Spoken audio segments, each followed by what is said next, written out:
Hey, Eddie. Hi, Steve. Hello. Hello. How you guys doing, man? Good. Glad to hear it. Where are you guys at? We are at the actual Best Buy offices in Minneapolis. Oh, wow. That's cool. How's business? I had a good holiday weekend. Yeah, Best Buy had a really good Black Friday. Yeah. That's great, man. Our business, we do a lot of, so Eddie and I are the account leads for Best Buy, so we're kind of the throat to choke at Best Buy for any of the Mosaic programs, whether it's merchandising or sales. Yeah. Wow. Thing. So do you guys pretty much live up in Minneapolis, or is it? Yeah, we live in Minneapolis. Oh, okay. Wow. We just had, yesterday we had some folks from 3M that were visiting in a class. They're a big player up there, aren't they? Yeah. Yeah, Eddie and I both come with 21 years of experience working at Best Buy before Mosaic. Really? Yep. So you were at Best Buy first, and then you came over to Mosaic? Yep. Wow. That's great, man. It's a great company. Yeah, it was a good run while it lasted. It was a good ride. But hey, it could be worse. You could have worked for Circuit City. Yeah, we were there for the highs and the lows, so I mean, it's all fun. It was fun to ebb and flow. Like I said, we both started in '92 when there was about 150, 200 stores. And wow. Yep. Did you guys have options or anything? Yep. And did you get out? When we left, they weren't worth anything. But the ones earlier in the day, you know, when we were younger, was when they were really going through their growth spurt there in mid to late '90s. Yeah, I got some with Fossil back. Oh gosh, when did I? '97, and I think on a split adjusted rate, they were at a basis of about 87 cents. And at one point, Fossil stock got up to $131. But I'd already cashed out at 31, so I still, did okay. Then my story when I left, I exercised 14,000 options for $150. In total? Total. Well, if it makes you feel any better, I took that. I got $250K out of my options. I invested it all in a Western business that went bankrupt, and I got 2 checks for $119 each. Oh yeah, the woulda, coulda, shouldas. I feel your pain, man. Woulda, coulda, shouldas. Yeah. Oh, I don't regret it because it got me the opportunity to be president of that company for a while, and I learned so much from that it's probably was a good trade-off, to be honest with you. I probably got $250,000 worth of value out of being president. Yep. So what I'm going to do today is walk you guys through a kind of a lesson that I teach here in the business school at both the undergraduate and in the MBA program about customer relationship management and customer lifetime value. And at the end of it, what I'm hoping will happen is you guys will, hopefully you'll get something interesting out of it.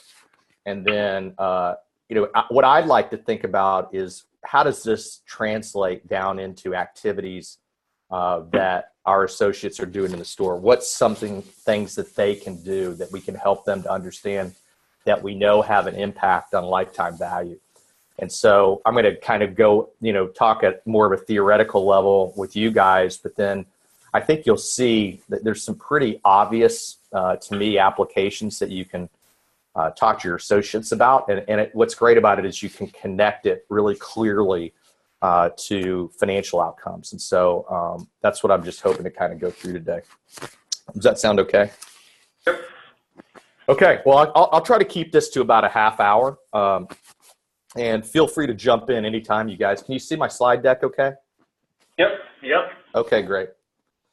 All right. So CLV is really the notion of how much is a customer worth, and also helps us to get a clearer understanding of how we can increase the value of a customer. And CLV and CRM are related because customer relationship management initially was not necessarily focused on CLV, but we can use CLV as sort of the yardstick to determine whether we are effective in our customer relationship management efforts. And one of the things that I think is really interesting is that if you look out into the investment world, what we're not even beginning to see, over the last 6 to 8 years, a CLV basis for measuring company value has basically come into play in the investment capital world. The example I want to share with you is WhatsApp. A number of years ago, I think 3 or 4 now, was acquired by Facebook for $19 billion. And at the time, they had less than 50 employees and were burning, a couple $1 million worth of cash every year. So the question I always ask is, why in the world would Facebook pay $19 billion for this entity? What do you guys think?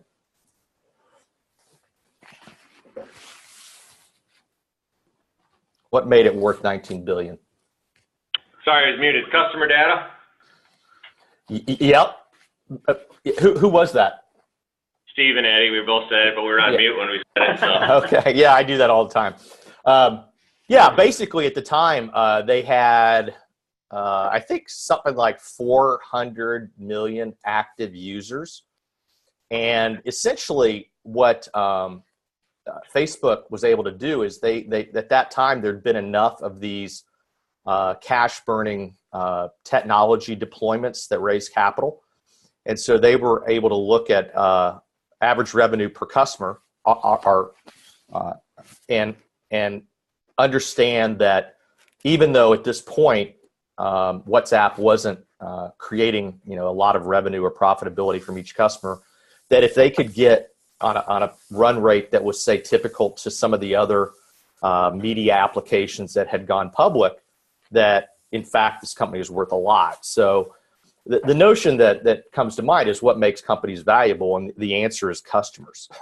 And that really, and with CLV and CRM, what we're trying to do is really manage those relationships with customers. So when you look at CLV and CRM, essentially, and this, guys, you'll love this because Best Buy is the company that was examined in the cases that I put up on Canvas, that if you get a chance, take a look and have a read at it. But years ago, Best Buy began chopping and segmenting their company data into segments. And at the time, they had them sort of based on lifestyle. They weren't as much database segments, but essentially, pardon me? Customer centricity. Yeah. And they focused on the study that they, was based on some Best Buy data, but also from other companies. They basically found that if you look at any company, you can sort of create a 2x2 matrix. I'll just draw this on here. That is, a square like this, and you divvy it up into 4 corners, and you put profitability on this axis and longevity or frequency of purchase on this axis. And what you get out of that is you got sort of 4 quadrants. And here you have, customers that are profitable but infrequent purchasers. Here you have traditional loyalty customers that most loyalty programs initially began focusing on, which was frequent purchasers, but also profitable purchasers. And then you have a group down here that are dubbed as barnacles, who are frequent purchasers, but typically, buying value. And then you have a group of customers here that shop when they can. And if you can identify these customers, there's really no sense in marketing to them. Hey, John, if you're drawing something, we didn't see it on the shared site, or I didn't anyway. Oh, right up. Huh. There it is. I got it now. Sorry, man. I didn't want to draw on my beautiful picture. No problem. We understand. I get it now. I knew what you were saying. So I didn't know if anyone else was on that might not have saw it. So yeah. Some people probably on via voice anyway, so maybe they can't see it. But these will be up for everybody to have a look at. So essentially, early CRM management, and I put a little bit of the history up in Canvas, but early CRM was business to business focused. And then when retailers or even service companies like airlines began developing early CRM models, the primary focus was on loyalty. And so it was really frequency of purchase that drove the activities of the CRM program. So if you purchase a lot, you got a lot of offers and other things like that. And what this study demonstrated is that only about 30% of all customers that a firm has fall into this notion of traditional loyalty customers, which are what this group, high purchase frequency and frequent purchase, and we dub these as best friends. And that what we weren't doing is managing these guys, butterflies, and managing these guys, or not these guys, well, all three of these, strangers and barnacles. And so the management techniques associated with each of these vary because they're very different in terms of their group. So like I said, if you find out that there are customers that are infrequent and non-profitable purchasers, likely they don't respond to marketing activities. So if you can identify them, there's no sense in wasting emails, printed mailed materials and other things on that group, because they shop when they can. When they have economic capacity and a need, they'll come to the store. And if they don't have a need and economic capacity, they won't. So marketing doesn't work on them. But we can also manage these other groups. And let me go back here for a second and talk about the management of each one of these. So butterflies are high profit and infrequent purchasers. And let me describe this. And Eddie and Steve, I hope this resonates with you, and maybe you can help to adjust the story that I tell my students, since you guys have been around Best Buy for so long. But what I tell my students is this customer is the person that wakes up a week before the Super Bowl and goes, holy crap, my TV is too small and I need a new TV. And if you're Best Buy, what do you want to have happen right there, Eddie and Steve? I want to translate that into the full sale. So get the TV, you might as well get the whole new sound system with it. Yeah, and the first thing, though, you have to have happen is what? Then go to your store. Exactly. So the first thing is Best Buy has to be the place that pops into these guys' heads immediately. So they have to say, I need a TV, I need it in a week. So what do I need? I need an assortment. I need a place that has the best TVs. I need a place that has the ability to get that thing installed. I'm going to need a sound bar with it, so I need advice on that. And so Best Buy, when they're promoting to these particular people, if they're sending printed materials or emails, what should they be promoting, Eddie and Steve, since you guys have been there? What should they be saying in those communications? It's your full service. You have the full assortment to get the help you need. I mean, that was... Yeah. Did that happen? I mean, that was the intent. Like, so I think that was Barry that they called the segment that they had, the butterfly, that what the Best Buy did.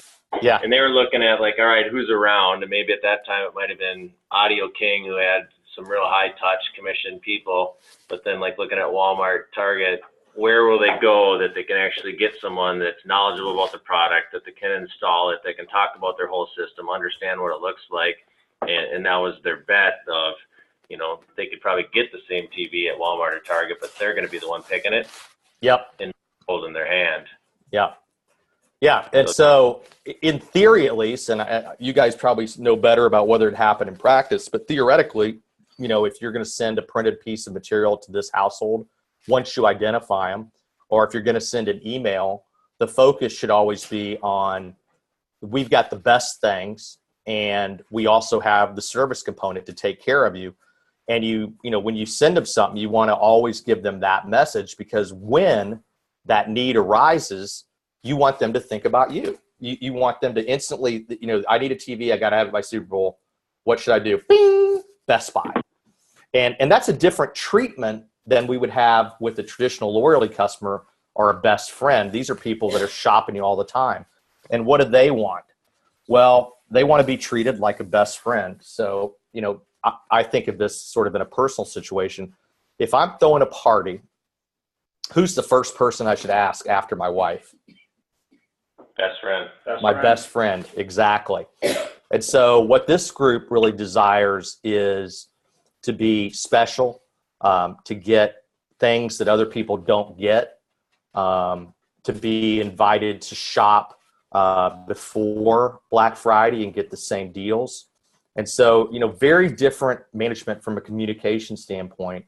And also, I think if you can identify them in the stores, and I think increasingly, we'll be able to develop those capabilities to kind of know when a customer enters which segment. Hi, Jane. Are you a Best Buy customer? Yeah. Oh, what's your customer number? Ding. Oh, well, I see you've done this. And increasingly, I think we'll be able to manage that in store. I don't know if you guys are doing things like that already, Eddie, but I imagine that we will, get there pretty quickly where we're able to, maybe they turn on a Best Buy app when they come in and it's passed to associates within the store. And we know, a lot about that customer and are able to tailor in-store conversations in a way that's appropriate to the shopping behavior that they've exhibited in the past. And then strangers, like I said, if you can identify them, you want to quit marketing to them. And then the last group is barnacles. And barnacles are frequent shoppers, but they're value shoppers. And so they seek value. So, they're lower profit than Best Friends or Butterflies. But Eddie and Steve, I'm not picking on you guys, but since it's Best Buy, what do we like about these? What's good about barnacles? Traffic and you get revenue out of them. You're just not getting margin, right? Yeah. So you get the door, but you typically, if they buy a computer, they'll probably buy their Opening price point. They won't buy any of the attachments. They probably won't buy the cables or the mouse or anything like that from you. They'll go online and find it cheaper somewhere else. Yeah. And what's happened here, and it's happened across all of retail, is the strategy for barnacles is to provide higher value objects. And if you think about value as a relationship between the functionality and the service components of the market offering relative to price as opposed to just cheap, if you think that they're really shopping for value, which means outcomes relative to a price, there's ways that we can work on that. And what every retailer in the country has done is create their own private brands. And so if you look at Best Buy's portfolio of private brands that they have, essentially what they're trying to do with those is provide similar performance levels to a national brand, but with margins that are internally higher. And it's happened in Target, Walmart. Everybody now has, they're taking the sort of the low end price points and they're removing the national brand component off of it because it's expensive and it's not really driving traffic, because what these people care about is the relationship of the outcome that the product provides relative to the price. And so if it's, the same tasting cereal, the fact that it doesn't say Cheerios on it doesn't matter to people. They look at it and say, it's Cheerios. It's the same outcome. My kid likes it just as well, but, it's a better price. And so that's been the strategy to target these particular audiences. And I'm sure, you guys, Eddie and Steve, you guys have seen a proliferation of the deployment of private brands by Best Buy. I can't even think of all the brands they have now that they own. What are some of those? Yeah, Rocket Fish or something, I think is there. I always Black Friday is always kind of astonishing. The same thing, because that until you got private label in there, you're really setting up doorbusters to attract your barnacles. Yep. And you move a lot of volume. You don't make any money. But the people that you want don't want to get up at 2 a.m. to sit in line for 4 hours to buy a $200 computer or whatever it might be. Yep. $200 TV. So you're just creating barnacles, and your profit then comes later in the day when people are just out shopping, making an event of it.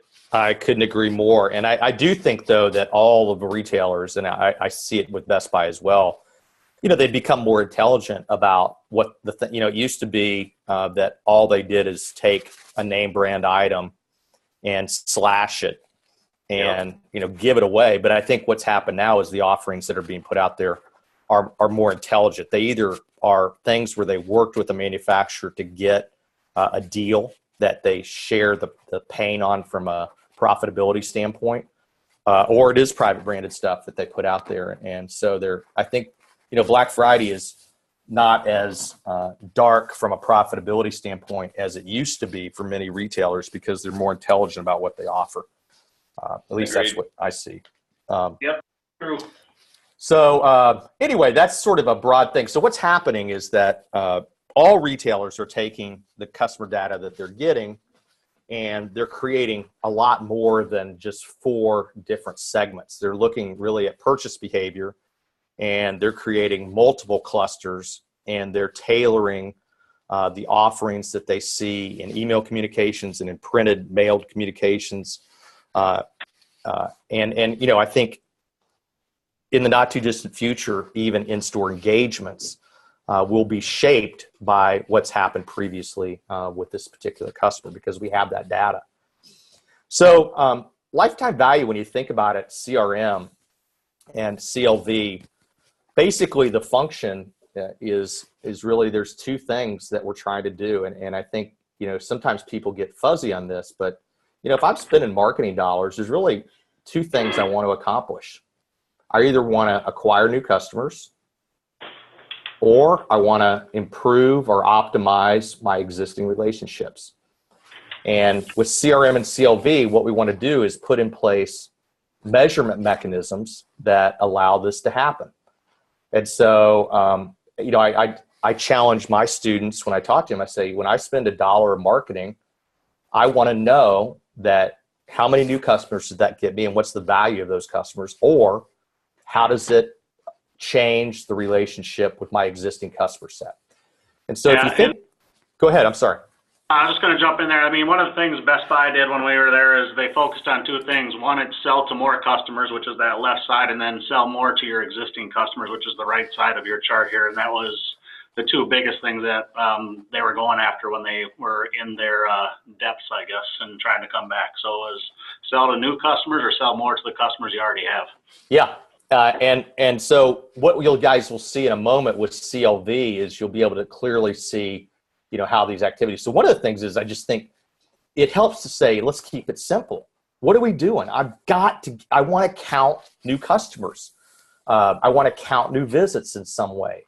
And so if I'm going to spend $1 over here, and the goal of that $1 is allegedly customer acquisition, then I need to be able to measure trial. I need to say, you know, I had accretion in trial, because the process of getting a new customer is, first of all, that they have a felt need or a felt want, and then they become aware of my solution, and then they try it. And when they try it in a retail environment, that means they transacted. And once we have that, then they come over here, right? Now we got them on this side of the equation. And what can we do with them? Well, I would argue there's really only 3 things. And that's, you know, one of the things that I think is interesting is that I can get them to buy more frequently in a given period. So any given year or even given week, I want them to go from 6 purchases a year to 7 purchases a year. And I want to measure that. You know, I want to look at the customer group that I have and look at average, or if I test some new thing, I want to see if it brought customers into the store and increased transaction frequency. The other thing I can do is increase revenue or profitability on a per transaction basis. So that's this, you know, so I can also measure for that. Is my average basket size bigger? And really the last thing is to have them transact with me over a longer period of time. So not more transactions in a given period, but increase the number of periods or years over which they engage with me. And any of these can have a positive effect on lifetime value. And that's what I want to get into in just a minute when we look at actually the formula for calculating lifetime value. And so, you know, when you think of each one of these, so you kind of solve different problems. So increasing transaction frequency, I'm going to use the example of McDonald's and other fast food. So you have a fixed asset in the form of a store, and you want to intensify the usage of that asset by increasing transaction frequency. So how did McDonald's accomplish that? Well, they started offering breakfast. This has been years ago that they started offering breakfast, and they started offering more late night. And so the goal is to have that asset, you know, be generating transaction throughout the 24-hour period, as opposed to really only during 2 to 6 hours a day during lunch and dinner, which is the primary time frame. So you can do that when you have an underutilized asset, and you can try to increase transaction frequency. But what about when you're trying to increase, let's say that they've optimized breakfast, they have a big lunch business, they're doing a lot at dinner. And, really, if you look at McDonald's, for example, probably, I'm going to guess 25% of their business takes place in a 2-hour window from 11 to 1. And so they can't, at that point, the asset is fully utilized. The drive-through is completely crowded. There's lines at the front registers. So it doesn't make sense to install more registers or another drive-through lane. So what do they want to do? Well, they want to increase revenue per transaction. So every car that goes through the drive-through, instead of spending $5, they want it to spend $6. And how did they do that? What did they do to make that happen, folks? Supersize me. Supersize me, baby. Yep. So, groups, package groups. Best Buy does the same things when they put computers and printers together and put bundles. So basically they bundled, and that let every car create, accretion to revenue, and you get lift during intensified periods. And then retention is really the old idea of loyalty. It really is just getting people to stick with you. And so, this is the chart, but I'm going to walk you guys through, kind of the CLV math and show you the formula for this as well. So just to review, how do I acquire new customers? Create a need or want. So I have to make them think that something's missing in their lives. I want to become part of the consideration set. So for that person that needs a new TV quickly, I want them to think of Best Buy, and then I want to get them in the door and make it easy for them to test drive. And that's where, historically, big box retailers like Best Buy have done a great job of letting customers come in and experience the product in the store. And, as we develop alternative or augmented reality and virtual reality, and those technologies develop, I think, this is a place where a physical store has a really big advantage over an internet-based situation. And then optimizing relationships is purchase frequency, increase average transaction, or retain customers. So let me get to customer lifetime value. So CLV is basically dependent on a couple things. So one is that past purchase behavior of customers is predictive, and that has been demonstrated to be true in a number of situations. So we can sort of take that as a given. And then what we do is we want to use purchase behavior information and segment customers, probably using cluster analysis on their purchase behavior and time series data that we have, and be able to create these customer segments, and then look at the groups that are in those segments and apply lifetime value analysis to it. And then we can also use other data that we collect to understand where in the world these people are coming from. We can use it to improve our acquisition performance as well. And then we want to manage acquisition and retention of these segments in an appropriate way for each segment, and not provide the same treatment to segments that have different preferences. So in CLV, one of the first things we do is we determine contribution margin, so revenue minus COGS, and then we adjust it for a discount rate. So it's essentially a net present value analysis of the cash flows, the positive cash flows associated with the customers. And this is a generalized formula. If you go out and look around at CLV analysis, you'll find a variety of, sometimes there's some option variables, but in general, we can kind of walk through what this is. So it's a summation formula. And basically what it's doing is it's saying over the course of X number of years or N number of years that we want to look at margin minus the costs of the ongoing marketing activities. And we want to multiply that by the probability that the customer will come back in the next period. And then this is the discount factor on the bottom, which is simply to erode the numerator by a value associated with the discount rate. And this is probably the least important from our standpoint aspect of the formula. The main thing here for using discount rate is to be consistent and probably conservative. So when I'm measuring lifetime value from time to time, I can understand, I don't have, a change in I kind of corrupting the comparability of data from time period to time period.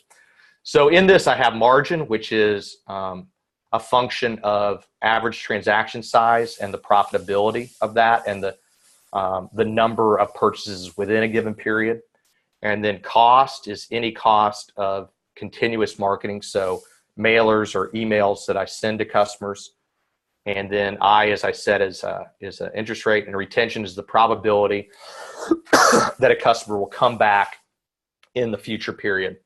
And then I have acquisition cost. And in many cases, particularly in the domain of internet commerce, I have very good data around acquisition costs. I know what it costs to display an ad. I know how many click through, and I know how many actually converted. And I can use that to get a really clear calculation of what it costs me to acquire one customer on an ongoing basis. And increasingly, these sorts of notions are being applied to brick and mortar retail as well. So using counters to track inbound traffic and then looking at conversion rates in the store, I think is really something that the brick and mortar world kind of learned from the internet. And then, even try to do better by measuring if you have an ad that's intentional on acquiring new customers, did it? How many did I get that are new? This is a simplified formula. I wouldn't worry about this. This application here can be done very easily with a spreadsheet. And just for fun, I might put a case up that you guys can take a look at called Rosewood Hotel. They have a little spreadsheet tool that comes with it that allows you to do lifetime value calculations. And I may just put that out just for fun so that you guys can take a look at it. But, these are, if you look at acquisition costs, for example, a catalog retailer years ago had great data. They knew very well when they sent a catalog out what kind of response rate they would get. And they knew what it cost to put it in the mail. So in this first example, if we have a 1.5% response rate, cost $1, then only about 1 in 60 are generating an incoming response, a purchase. So I get a result of $66. And if I'm a small office supply firm and I spend $1 million annually on new customers, and I can measure the new customers that I acquire, then I can understand there, if I have the discipline to understand what it costs me to acquire a customer. And ongoing marketing expenses, C, our loyalty programs, call center allocations, web allocation, any marketing costs that's associated with maintenance of customers after an initial transaction. And retention rate, percentage that will work with us in the next year. And then I is the discount rate to get to net present value. So I'm going to go back here for a second, and I want to just think about this for a minute. So what if I want to test a marketing campaign, and let's just take the notion of an internet retailer, and let's say that I'm going to send out an email, and what I do is I A/B test. So I take a small subset of my email population database and I divide it in two, and one of them gets one email and one of them gets the other, and from that I determined that one of the two emails seems to perform better, and so I decide to send this email out to my whole list, or at least the appropriate segment within that list. And it cost me some money to send that email. It cost me money to develop it. And let's say I'm using some sort of a tool to send it out, or even maybe I'm sending it out to a new list. So I'm going to, or say even, for example, I'm going to increase the frequency of emails that I send out, which means that if you look at this formula, I'm increasing C. Right? So I'm going to increase my marketing expenses for a given period. What has to happen? Just looking at the formula. You have to increase your margin. M has to go up, and it has to go up by more than C is one thing that I could be wanting to happen. So I could test that. What else could I do?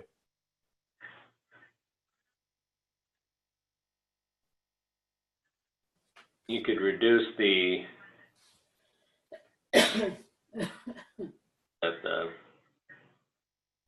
interest rate, is that?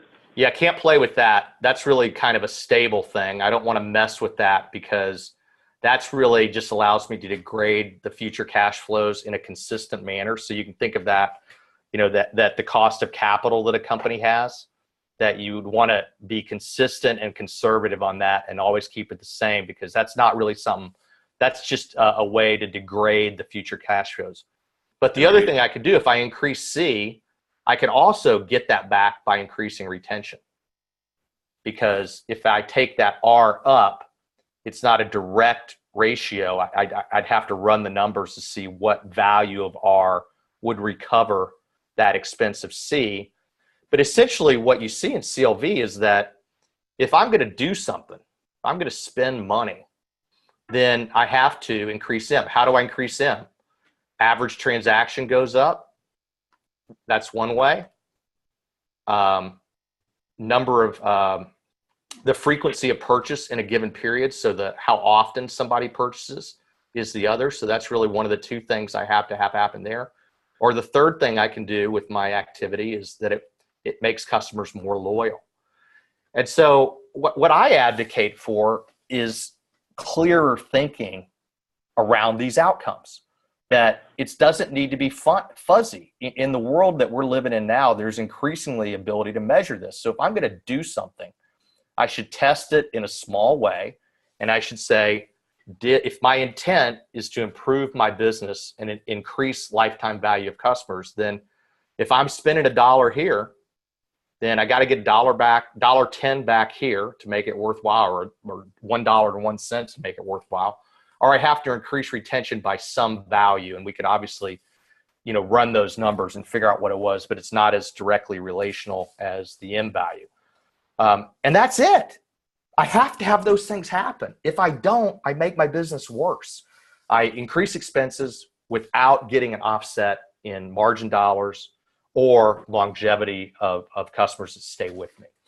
And I just think I don't know why to me it resonates so much, but I think it's a really important concept that you can boil down what we're doing with customers into really a few broad tactics. Now, the specificity around that, we could get into great detail, but the point is increase average transaction size, or increase the number of times they purchase, or increase the time period over which they engage with us.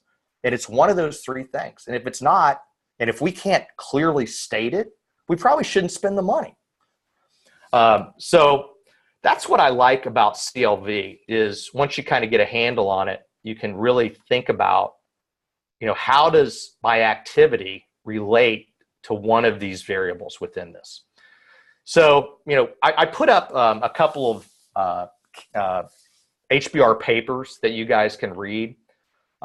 And one of them is it's called Mismanagement of Customer Loyalty. And Eddie and Steve, it's built around the data that was done with Best Buy, but also some other companies. And basically, it just says that management of CRM based on loyalty alone is not enough, that we need to think about customers that want different things and are coming to our store for a different reason.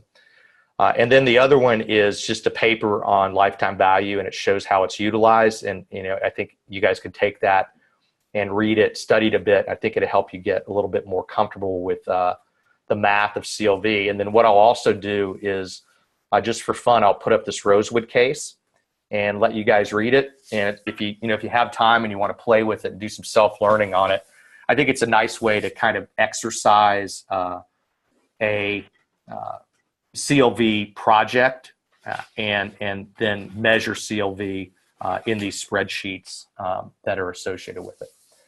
So that is all I have today, folks. I want to open the floor for Q&A or discussion, and I know you guys are busy people this type of year, but my goal with this is to sort of introduce these concepts to you, but then I think there's some ways that we could, express these concepts in more fundamental ways to our associates.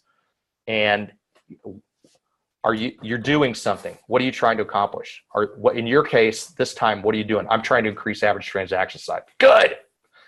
What are the list of things that we can do to increase average transaction size? How do we put that into talking points that associates can use at the floor level and know that we're making a difference? So that's what I'm hoping you guys can give some thought to, and maybe enter some information in our discussions. But I've got a discussion group set up in Canvas. But let me open the floor. Anybody have any questions, comments?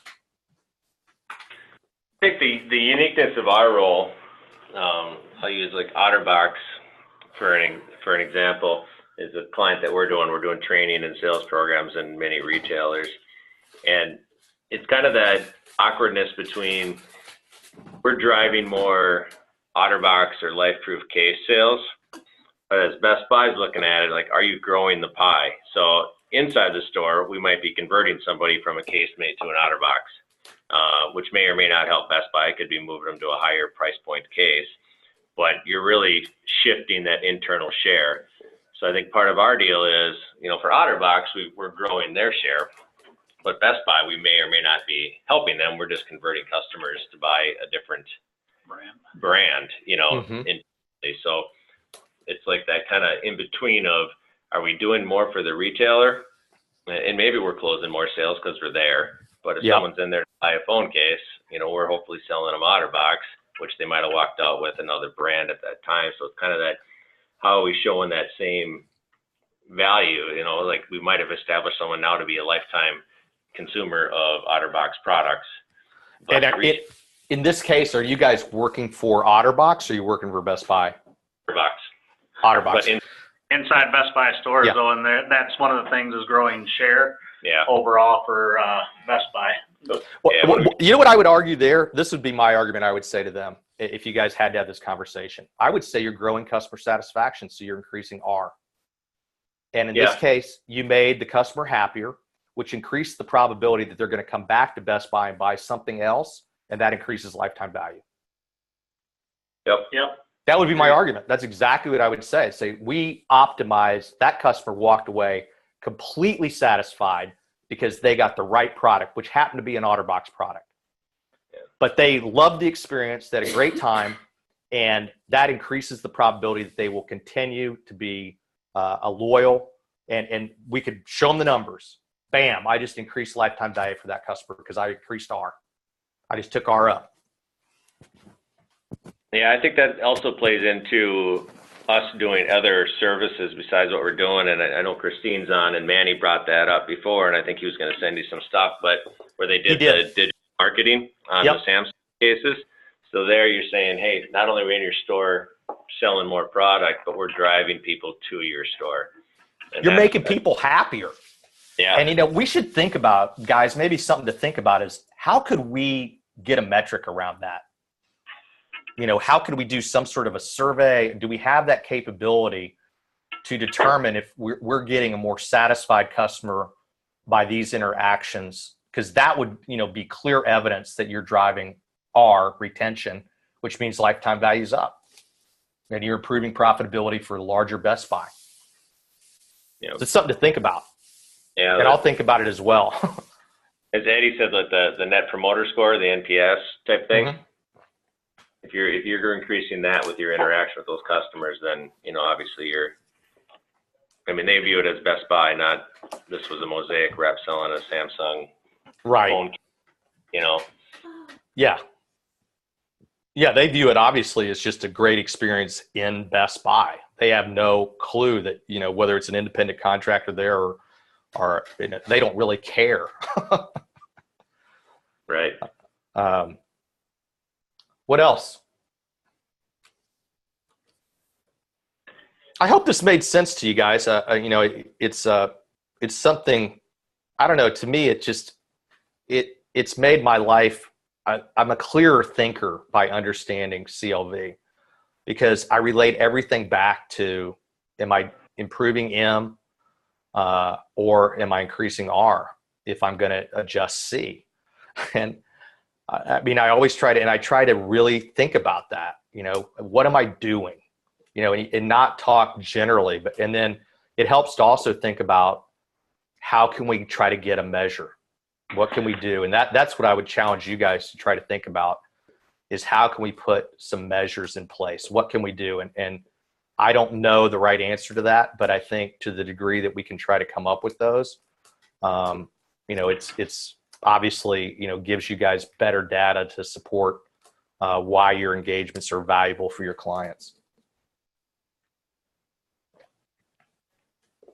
Yeah, I like it. I mean, even when we were with Best Buy, we tried to equate it as simple as if you're spending $1 to whether it's marketing or whatever it is, labor, you need to drive an additional $20 of revenue or whatever that number may be in order to make up that $1 you spent on marketing, just based on margins. Just try to equate it almost as simple as every dollar spent, you need to have $20 in revenue coming back, which would make up for that dollar. So it ties right to your CLV calculation. Yeah, definitely. And, one of the things also I think I hadn't discussed really quickly, but I do think you have to remember there's some customers are just better than others. Every firm has their best customers. But, at the margin, if a customer accretes one margin dollar over all of the expenses it takes to acquire them, we still want them. Right. You know what I mean? It's because when you look at lifetime value, all of the expenses are embedded in that analysis. So what lifetime value says is if I have a situation where a customer is accretive by $1, I still want them. But what you also see in lifetime value is there's some customers that it's worth spending $1,000 to acquire because the tail of their transactions is worth so much. I do a case with an old bowling alley, and they have a relatively small group of customers that it's literally worth, like $1,500 to go out. You should send a car out to pick them up to get them to come to your bowling alley because they're that valuable once you acquire them. And that's true with any customers is that, if we can, as you guys think also about your business, acquiring those more highly valued customers. And maybe that's something that, we could partner with Best Buy and understand the segmentation that they're doing today and knowing who their best, if you think about activations that you guys do, being able to go to those places where best customers are coming from and do activations in those spots, out of the box, but some sort of a pop-up or some sort of an interesting event where the best customers in their existing database live or work or engage. That could be another way to think of it as well. All right, I'll let you guys get out of here. I know you're all super busy, and I hope that in some ways this will prove interesting to you and perhaps useful. And let's think about how we can, take these concepts and make them more explicit for the broader Mosaic associate population. I like it. I like you guys. All right. You have a good one. Thanks a lot. Sell something, guys. Take care. All right. Bye-bye.